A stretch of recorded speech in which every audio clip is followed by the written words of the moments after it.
இப்போ விஜய் உங்களுக்கு எல்லாருக்குமே தெரியும், இந்த மாதிரி இப்போ ஆக்டர்ல இருந்து இப்போ பாலிடிக்ஸ்ல குதிச்சு எல்லாமே பண்ணிட்டு இருக்காரு. அவர் ஆரம்பிச்சதுல இருந்து பயங்கரமா அவருக்கு நிறைய விஷயம் போயிட்டு இருக்கு. ஆனா அவர் நிறைய விஷயம் இப்போ பண்ணிட்டும் இருக்கிறாரு மக்களுக்காக. ஒரு 1000 ரூபா 2000 ரூபா கொடுத்துட்டு அரிசி சாமான்லாம் கொடுத்துட்டு எல்லாரையும் ஜெயிச்சுட்டு போயிட முடியாது. இப்போ இருக்கிற இளைஞர்லாம் பார்த்தீங்கன்னா யங்ஸ்டர்ஸ்லாம் கிளியர் கட்டாக இருக்கிறாங்க.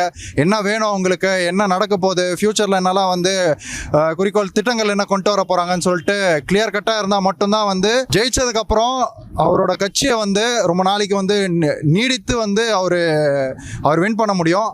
அதுதான் நான் யோசிக்கிறேன் இன்னைக்கு ஒரு யங்ஸ்டரா. ஏன்னா நானே சென்னை தான். நான் இப்போ வந்து தமிழ்நாடு எலெக்ஷன் இல்லாட்டி அரசியலில் பார்த்தால் உங்களுக்கே தெரியும், வந்து ஏடிஎம்கே டிஎம்கே பாஜகவில் இருந்து நிறைய வந்து ரொம்ப ஒரு பிரச்சனையில் ஓடிக்கொண்டிருக்கும். ஸோ இது வந்து தனிப்பட்ட முறையில் வந்து நாங்கள் வின் பண்ணுறதோ இல்லையான்னு சொல்ல முடியாது. ஸோ மக்கள்கிட்ட அவர்கிட்ட வந்து ஒரு நடிகராக ஒரு ஆக்டராக வந்து நல்ல ஒரு செல்வாக்கு எல்லா மக்கள், ஏன்னா சின்ன குழந்தையிலேருந்து பெரிய ஆட்கள் வரைக்கும் விஜயை பார்த்து விஜயோட ஆக்டிங்கோ டான்ஸோ ஆக்ட் பண்ணுறதோ ரொம்ப ரசிக்கிறாங்க. ஸோ அதையும் தாண்டி எலெக்ஷன் இல்லாட்டி வந்து பொலிட்டிக்ஸ்ன்னு சொன்னால் இன்னொரு டைமென்ஷன், இன்னொரு பயணம். ஸோ அதில் வந்து எப்படின்னு சொல்ல முடியாது.